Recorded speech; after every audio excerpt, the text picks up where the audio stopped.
Anthony Paik is Managing Director of family-owned business Beerenberg. Anthony, with a background in technology, has some very interesting ideas and plans for where his business will go. Anthony, tell us a little bit about the background of Beerenberg. Well, I'm sixth generation of the Paik family, and the ship came from Germany, from Prussia, and landed with Captain Hahn. And the German immigrants settled in Harndorf, which was a brand new town.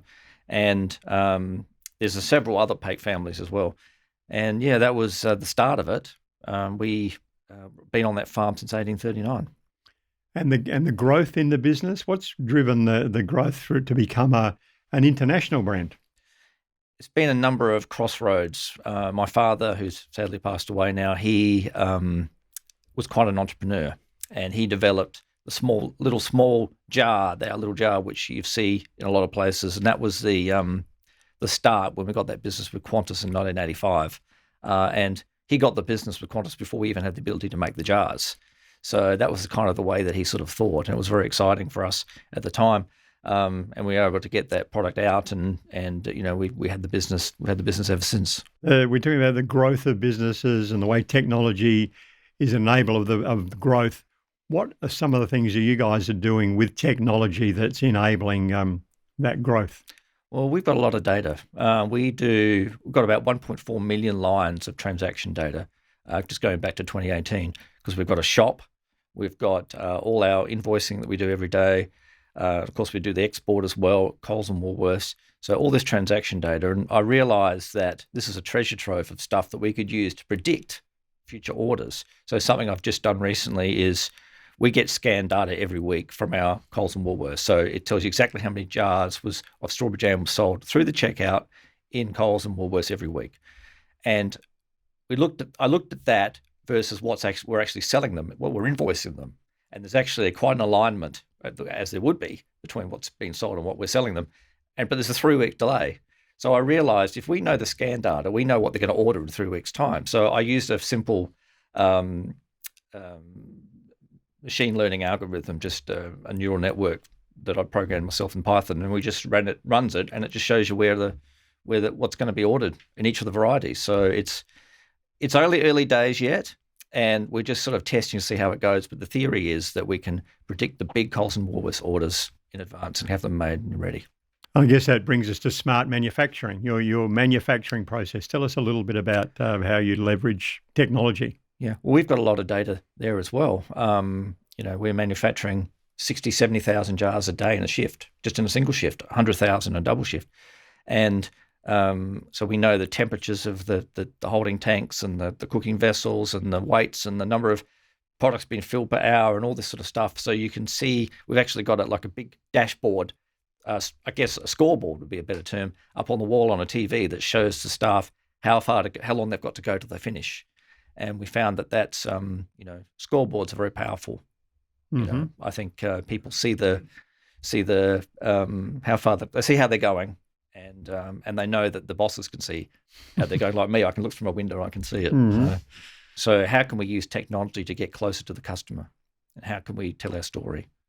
That's something that I'm interested in because we need to find a different way of doing it. We've got some really nice stories and a really nice little factory and a farm. People pick their own strawberries. For example, social media. I mean, we don't do don't really much do with social media. We found that people going to a strawberry patch, taking selfies of each other, picking strawberries and eating them is the best bit of advertising we could get. So how do we leverage that sort of user-generated content that's out there? Well, where do you see the growth opportunities within your business? Well, there's a couple of things. We've got another container of product going to the US. We've got specifically designed labels for the US. We've got 6 different condiment-style products that are on their way. We've been trying for a little while now. We've got a warehouse in Modesto in California, and there's product in there. And we're slowly getting there. Hopefully there'll be something left of America at the current rate. So yeah, we're really excited about that because you just need to get one small chain and it's equal to a big chain here in Australia. So we've got that. And the second thing is our shop. We're redeveloping our shop. We want to be a proper tourist attraction We kind of are at the moment, but only during summer. We want to have something to do in winter as well, because we think that people still want experiences, they still want to travel, even more so when things, return to some sort of normality. So yeah, we have got some big ideas for developing our front packing shed. And the role of a company like Loftus as a service provider, where do they fit into your planning?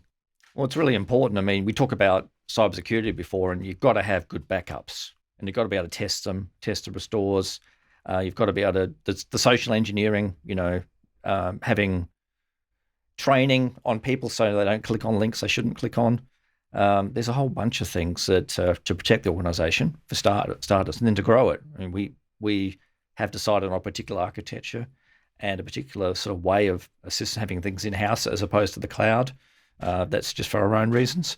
But having a bit of a think of that, it's a really important strategic move, is how you structure your IT and keep it up to date. In terms of trying to keep up these days, you need the right expertise to be able to bring in when they're needed. I guess that's what we're saying. Yeah, absolutely. Because it's like being a doctor. You can't know everything. Right? You just can't. It's just there's so much complexity. There's so much change. You need professionals to keep things. They need to be able to plan, get the architecture of the IT system right, get everything locked down, secure, and then you've got a vehicle that they can just work. The people are using can just worry about getting their jobs done. Well, thank you very much, Anthony. I think great advice there. I, for one, certainly look forward to enjoying your products for many, many years to come. Thank you. Thank you. Michael, tell us a little bit about your background. So I've really grown up with Weber in my blood to some extent. My father actually started importing Weber barbecues into Australia back in about 1978, which is where our business began here, importing barbecues from the US. And since then, our family business has grown alongside Weber's business to become the brand and the barbecue business today. Well, with that, Michael, where is Weber today? What are you doing different today that you might have been doing 5-10 years ago? Yeah, there's a big push today with an integration of technology into barbecuing. So Weber's really leading the charge as far as assisted barbecuing goes. So the days when you might be pulling out a cookbook and following instructions from a booklet, today you actually have technology that's integrated into the barbecues that we sell that'll tell you when your food is cooked the way you like it. You can set it up to say, I'd like my steak rare. The technology will ping you on your phone to let you know that even though you're inside, maybe chatting with your friends or family, that your steak is now cooked the way that you want to have it cooked, and it's time to pull it off. So that kind of technology integration is a big part of where we're headed. Michael, you talked about the technology being built into the products themselves. How are you using technology and your relationship with Loftus on that front? Yeah, so we've had an amazing relationship with Loftus for many, many years. It must be almost 20 years. And they've supported us through a period of amazing growth. So they've been with us there since we're a team of only 12 or 15 people based here in Adelaide, to taking on the New Zealand market, to expanding our business to include things like the Grill Academy. So they've really been like our partner through that entire period. That means that we don't really have to worry about investing internally in a huge heap of IT experience. We've got a really trusted partner that we can work with through Loftus.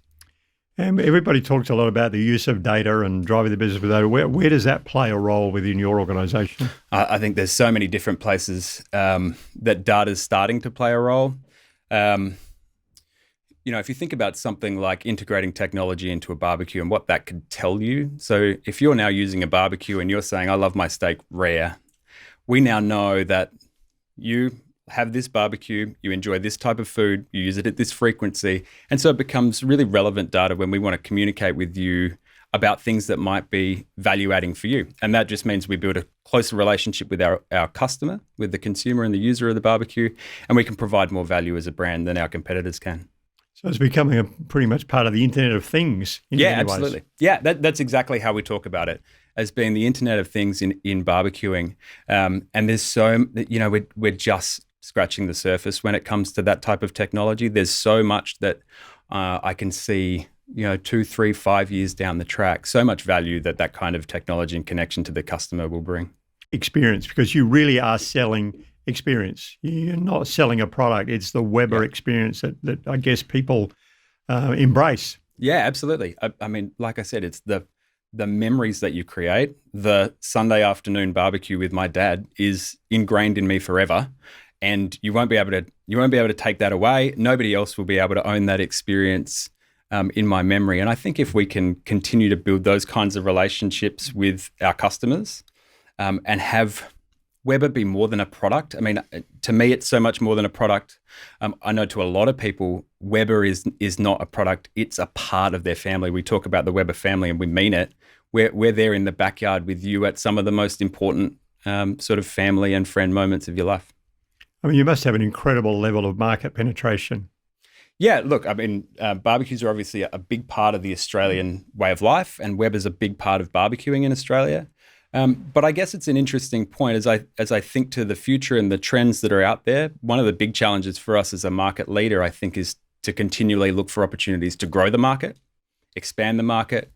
And I think some of the trends that we see today moves away from such high levels of red meat consumption, for example, present us with really interesting new opportunities to engage brand new audiences and showcase that broader value that a barbecue can bring. I mean, the Grill Academy running a vegetarian class to help people who choose not to eat as much meat or choose not to eat meat at all, to help those people engage with barbecuing, that's super important for us. And that's the kind of thing that's going to keep driving us forward. What does success in the business look like to you as the CEO? So, at a sort of a cultural headline sense, we talk a lot about brand equity. And we talk about it in a kind of idealistic way. We talk about the number of people, if you like, who feel good about Weber and compare that to the number of people who feel bad about Weber.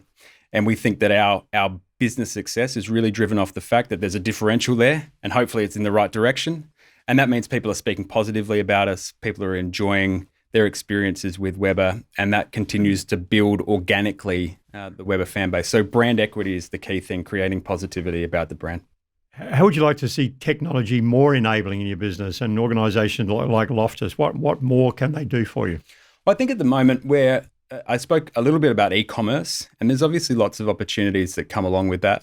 As a business that sells big, heavy boxes, barbecues are not easy to transport around. And so for me, one of the places that we're really going to focus some of our attention is on building stronger connections digitally through technology with our retail partners, so that we can start to leverage them as places for our e-commerce to be pickup points or micro distribution centers. I kind of picture a world where technology enables us to get you a 120 kilogram barbecue delivered next day in the Atherton Tablelands. That's what I don't want to open a warehouse in the Atherton Tablelands, but I do want that experience to be there for people out in remote areas of Australia. And I think technology and partnership with our retailers is the way that we're going to be able to do that.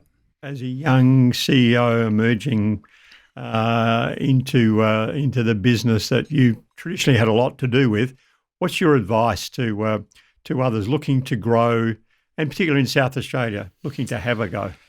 I think in South Australia, at times we have a tendency to think that it's a limitation being based in Adelaide, that in some way clips our wings or shortens our horizons. And I think the world's eyes are open now through the COVID period, when we haven't been traveling, when we haven't been in shared workplaces a lot of the time. I think it's opening the eyes of people to the fact that the world is your oyster, truly, and being based in Adelaide is no hindrance to that. And so I guess my view of that is to think beyond the borders of just what's here in Adelaide, and think of yourself as truly being able to reach customers all over the world from an amazing place to live and work like Adelaide. And I think you're a great example, having said what you said about Loftus earlier, of really sticking to what it is you're good at as an individual, as a business, and saying, well, these guys are really good at what they do. Let's form a really good alliance and a good partnership, as opposed to shopping around for the best price. Build a long-term partnership with the people you work with. Yeah, I think that's absolutely part of our culture. It's part of our philosophy, is one of partnership. We talk about it with our retailers. We talk about it with our suppliers. We talk about it with our partners in the US, Weber in the US.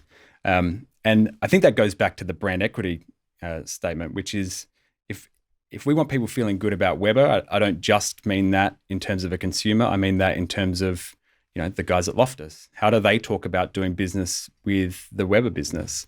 And I think through partnership, we can create amazing sort of experiences on each side and speak positively, and it works well for everybody. So yeah, partnership's a huge part of what we do.